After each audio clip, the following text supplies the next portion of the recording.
ప్రకాశం జిల్లా గిద్దలూరు మండలం కొంగలవిడు గ్రామంలో శ్రీ వినాయక గంగమ్మ పోతురాజు స్వామివార్ల ఆలయ ప్రతిష్ఠ కార్యక్రమంలో గిద్దలూరు ఎమ్మెల్యే గారి సోదరుడు ముత్తుముల కృష్ణ కిషోర్ ముఖ్య అతిథిగా పాల్గొని ఆలయంలో ప్రత్యేక పూజలు నిర్వహించారు.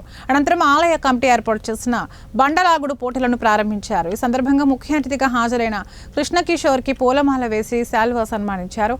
ఈ కార్యక్రమంలో మండల పార్టీ అధ్యక్షులు మార్తాల సుబ్బారెడ్డి, నంది శ్రీను, బాబాయ్, స్థానిక టీడీపీ నాయకులు, ఆలయ కమిటీ సభ్యులు, గ్రామస్తులు పాల్గొన్నారు.